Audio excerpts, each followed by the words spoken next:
অপরূপ টিভি। শ্রীবরদীতে গণমাধ্যম কর্মীদের ইফতার ও দোয়া মাহফিল অনুষ্ঠিত হয়। Motaher Hossain, Sherpur staff reporter. শেরপুরের শ্রীবরদীতে কর্মরত গণমাধ্যম কর্মীদের আয়োজনে 18 মার্চ রোজ বুধবার শ্রীবরদী পৌর শহরের উত্তর বাজারস্থ নবাব চাইনিজ রেস্টুরেন্টে পবিত্র মাহে রমজান উপলক্ষে কর্মরত সাংবাদিকদের অংশগ্রহণে ইফতার ও দোয়া মাহফিল অনুষ্ঠিত হয়।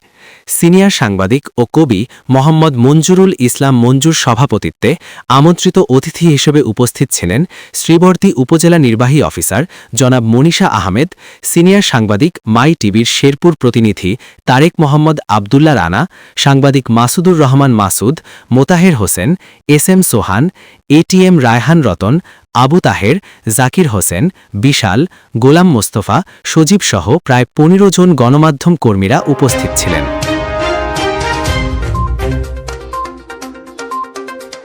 অপরূপ